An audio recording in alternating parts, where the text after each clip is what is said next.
future. So thank God. Our theme for this year is laying down a strong foundation. Hindi ko po alam kung nakikita nyo yung dito sa harap natin, pero pag yumuko po kayo or tignan yung katabi, nandyan po yun. Anong sabi dyan mga bata? Basahin nyo nga. Okay, yung mas malakas pa. 1, 2, 3. Ayan. O, sabi dyan, laying down a strong foundation. Madalas po, kapag pinag-uusapan or naririnig natin yung salitang foundation or pundasyon, alam na po yung agad na naiisip natin, lalo na sa ating mga magulang. No, naiisip po natin ang pagtatayo ng bahay or ng isang building. Mahalaga po kasi ang matatag na pundasyon para sa matibay na bahay.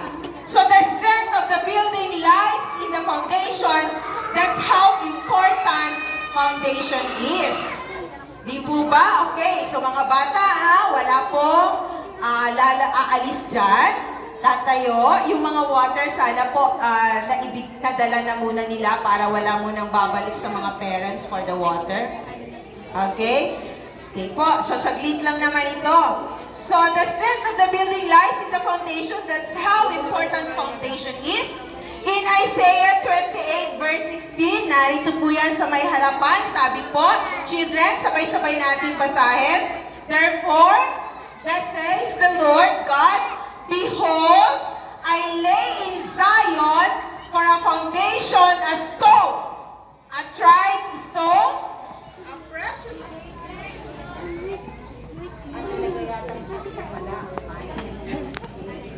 Therefore, thus saith the Lord God, behold, I lay in Zion for a foundation, a stone, a tried stone, a precious cornerstone, a sure foundation. He that believeth shall not make haste. So the stone laid by God is Jesus. Sigaw nga natin, Jesus. It says that He is a tried stone, a precious cornerstone, and a sure foundation. So ang ating pong Panginoon ay subok, mahalaga, at matatag na pundasyon. Jesus Christ is tested stone which has been tried and which is trustworthy. Sa 33 years po na nandito sa mundo ang ating Panginoong Yesus, alam po natin marami siyang naranasan ng mga pagsubok. No? Naging katulad din po natin siya. Pero sa kabila po noon, napagtagumpayan niya po lahat. No? Hindi po nagkasala ang ating Panginoon. He had no failure. He is perfect, complete, solid, and strong. Yun po ang ating Panginoong Jesus. So He is fully qualified to be our foundation because He has been tested. So magiging maayos po, magiging masaya. Sabihin nyo nga, maayos, mga bata. Sabihin nga natin, maayos, masaya, at mabuti. O, isa pa, maayos, masaya, mabuti. Okay, ang gaganda talaga ng mga boses ninyo, no? Magiging maayos, masaya, mabuti po ang ating buhay kung ang pundasyon natin ay ang ating Panginoon. So in the last part of the verse, sabi po dyan sa last part, whoever believes will not be in haste.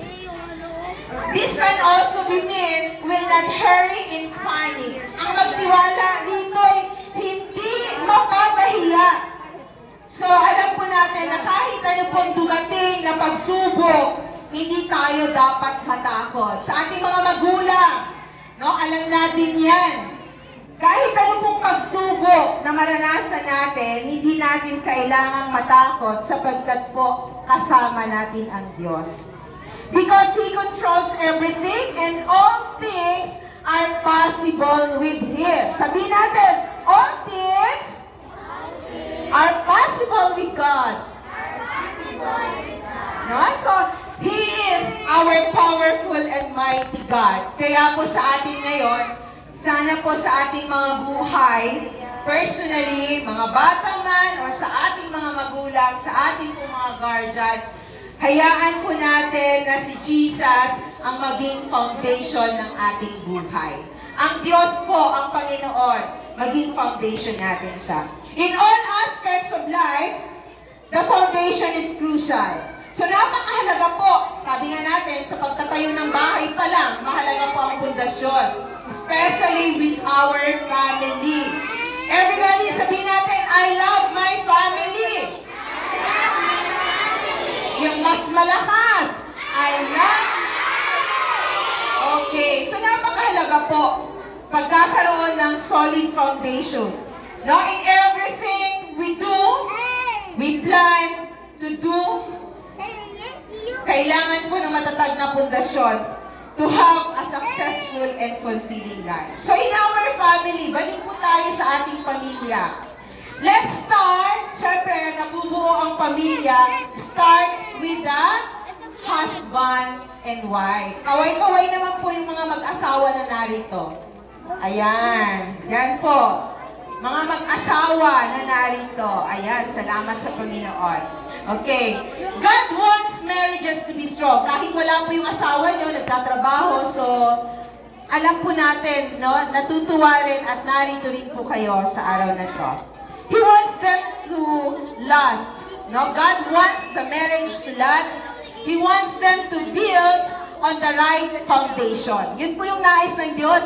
Alam niyo po ba, napakagandang regalo ng Diyos ang family sa atin.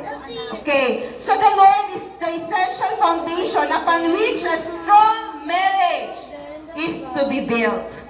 In Psalms 127, sabi po rito, except the Lord build the house, they labor in vain that build it. Ang ginawa ng nagtayo ay wala ring kabuluhan. So a strong, lasting marriage must be based on the relationship with God. For the married couples here, ayan, kanina po, tinanong ko na, no? Sino po yung mag-asawa na narito?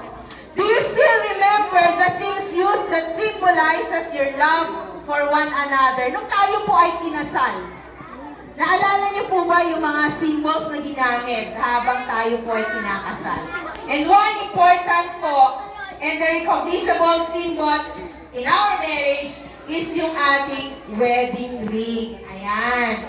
Sa akin po, hindi na siya nakalagay dito sa ring finger. Kasi po, medyo sexy po ako nung kinasal. Biglang tumawa si Teacher Mike. At ngayon po, sexy pa rin naman po ako, kaya lang medyo lumaki yung aking finger. So, nandito na po siya. Sa mga mag-asawa po na narito ngayon, ayan, tumayo nga po yung may suot ng kanilang wedding ring. O kaya, pakikaway, suot niyo pa po ba yung wedding ring niyo? Mga mag-asawa, okay. Ngayon po, teachers, tulungan niyo akong tignan. Kasi po, dun sa mga mag-asawa na narito ngayon, nandiyan ang mama at papa ninyo, nasuot yung wedding ring. Sino po kaya ang pinakamatagal na sa kanila na mag-asawa? Okay, tayo nga po, matagal na po na married sila. Meron po dyan, mama, papa, suot ang singsing. Ilang taon? Sige nga, teachers, tulungan ako. Sila, Sir Marty po dyan. Ilang taon na po ba kayo? 20 years! Okay, sino po rito ang mas mataas sa 20 years? Nandyan po ba si Sir Ma'am? Suot po ba yung wedding ring, Ma'am? Nawala. Ang hinahanap po. Opo, matagal na sila, Madam. Ilang years, Ma'am? 47. Wow! Palakpakan naman natin sila, Madam at Sir. 47 years! Married! Yan! Praise God! Pero pa hinahanap ko, Ma'am, yung suot pa rin yung singsing. Wala na, Ma'am? Wala din. Sa 20 years, meron pa po ba na mas tataas? Nagtataas po yung aking asawa. Ilang taon na ba tayo? Lagot ako mamaya. Sino po? Hindi na tayo kasamahan. 20 years! Wala na po ba? Doon po. Mag-asawa, dapat po suot yung wedding rings. Wow, 24 years. Suot po ba yung wedding ring? Pareho? Sige po, kunin na yung wedding ring. 24? Meron pa po ba? 24! Sa intermediate po, lalaban sa 24, meron pa po bang tataas doon? Hindi, yung suot po yung wedding ring. Wala na? Wala na po? Kaway po pag meron. 24. Wala na. O sige po, tinatawagan po natin yung may 24 years dyan.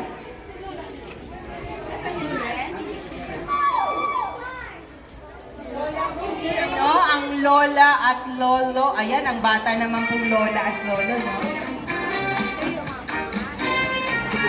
Lola at lolo ni Miko. Ano po ba si Miko? Ay, si Miko. Halika rito, Miko.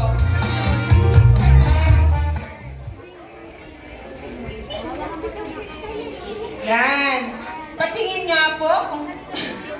Ayan po ang kanilang. Ipakita niyo po. For 24 years na po silang mag-asawa. Baka meron po kayong gustong sabihin sa kanila? Umabot ng 24 years. Dito po tayo sa gitna. Miko, si Miko po ang kanilang apo. Parang hindi po halata na apo na. Bata pa. Hindi ko na po itatanong yung age nila. Yun lang kanilang... I will get the cellphone. Magandang araw po. Bilang matatag na pamilya po, lagi po laging inuuna si Lord. Yun lang po, siya po ang papatatag sa pamilya, sa mga mahal natin sa buhay. Thank you po. O si Mami naman, si Lola. Good morning po. Unahin muna natin si Lord. Yun yung nagpatatag sa ating pamilya. At kung ano man yung mga pagsubok na dumaan sa buhay natin, kung unahin natin si Lord, makakayanan natin yan, malalampasan po natin. Marami pong salamat at tanggapin niyo po ang inyong prize.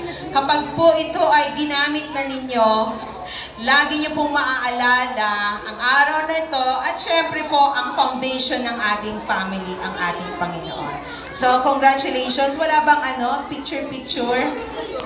Halika na.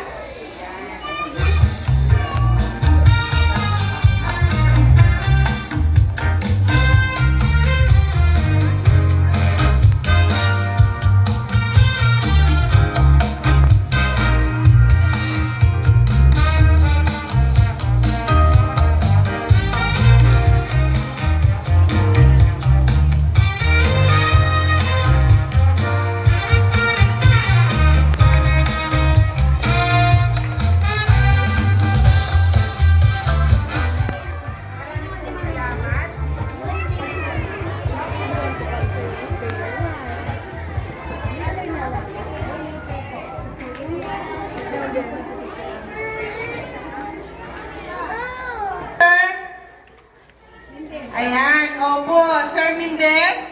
Kasi po, for 47 years, malakas na palakpak po. Wow, praise God. Meron pa po ba tayo dyan, 47, more than 47 years? Meron pa po ba mga lolo-lolo natin dyan?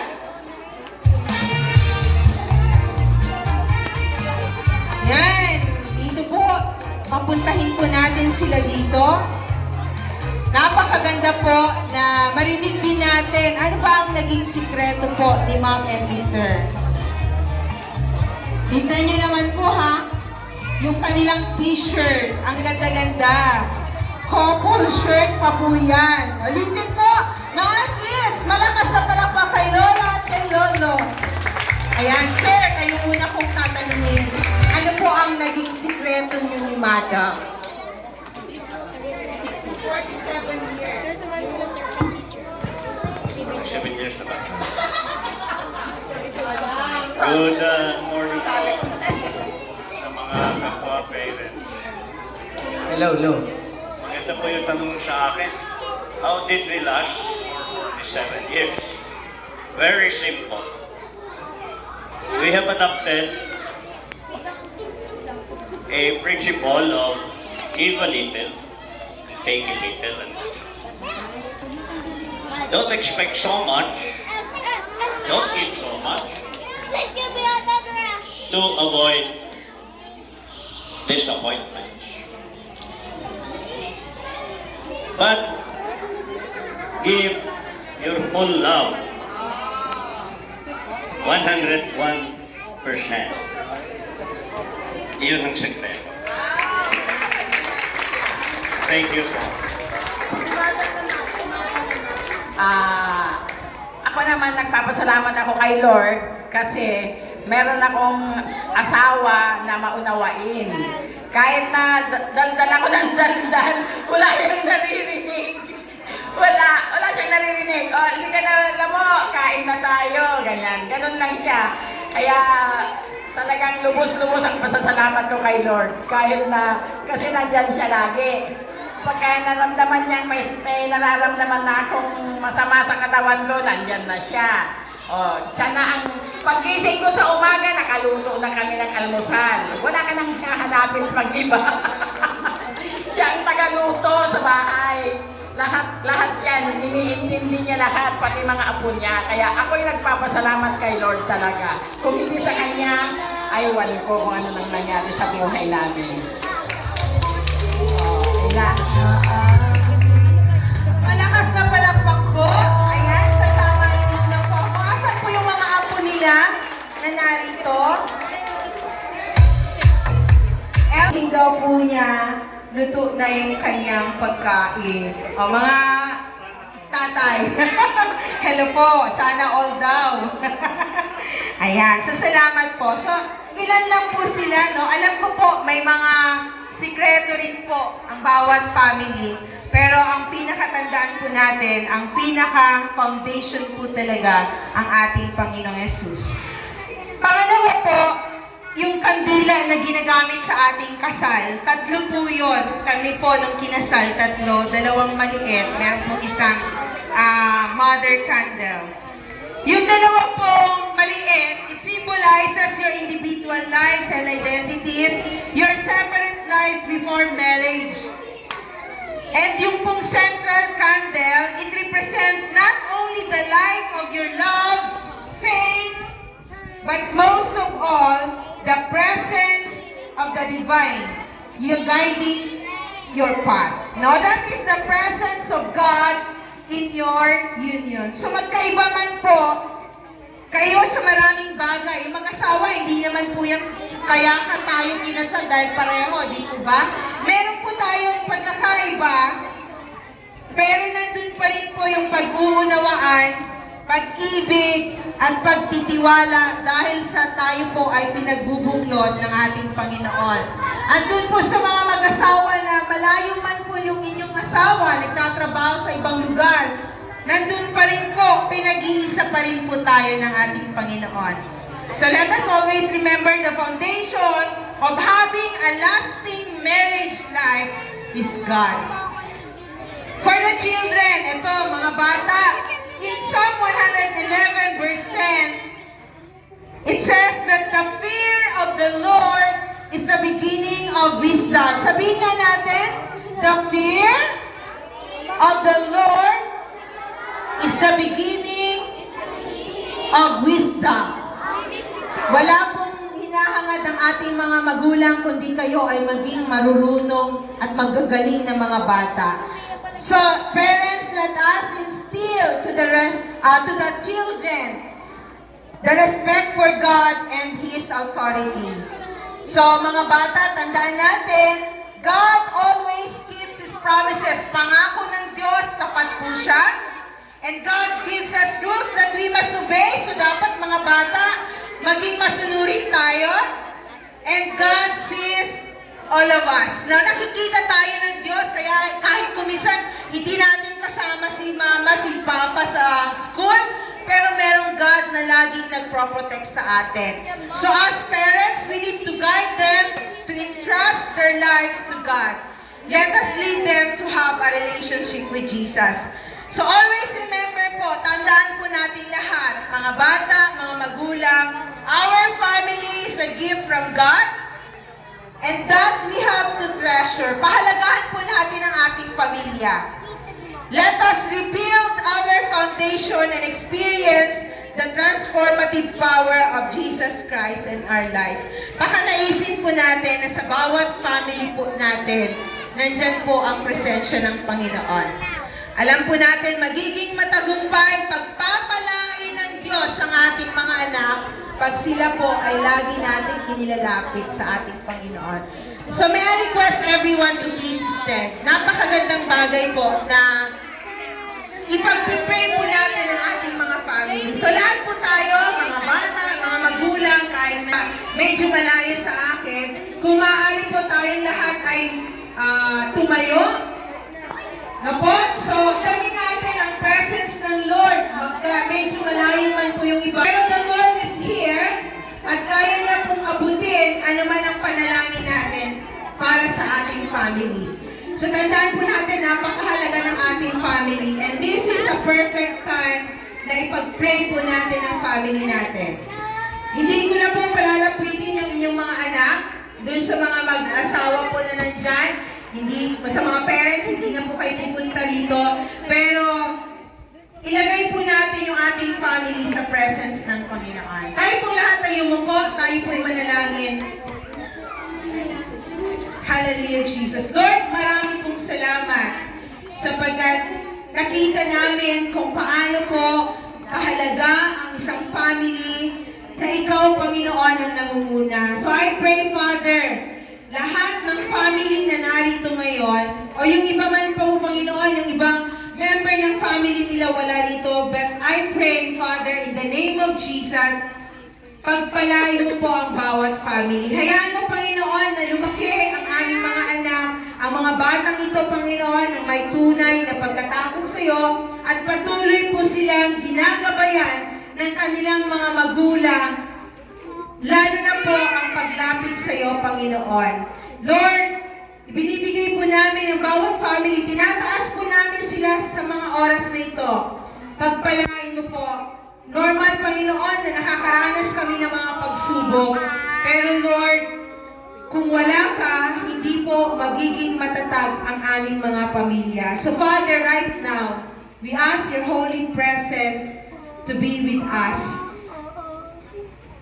Abutin mo po ang bawat family na narito, Panginoon. May mga trials man silang nararanasan, pero I pray, Father, bless them. Pagpalain mo sila. Patuloy na tugunin ang anumang pangangailangan. Kung may mga problems, Lord, ikaw po ang magsusolve ng lahat ng ito. Kung may pangangailangan, you are our great God, our great provider. Pagpalain mo ang lahat ng family na narito, Panginoon. Ibuhos mo po ang iyong mapagpalang biyaya para sa bawat isa. At ang dalangin ko, Lord, ang pag-ibig mo po ang laging manguna sa buong pamilya namin, Panginoon. Dinedicate namin sa iyo sa oras na ito ang bawat family ng mga batang ito, Panginoon. Pagpalain mo po ang mga magulang, ang kanilang mga lolo't lola, mga kapatid, lahat ng member ng family, Lord. Maraming salamat po. We give up all the glory, praises, and thanks to you alone, our God. In Jesus' name we pray. Amen. Palakpakan po natin ang ating Panginoon. So, once again, good morning po. Ma-enjoy po natin lahat ng aktiba po tayong gagawin at pagpalain po tayo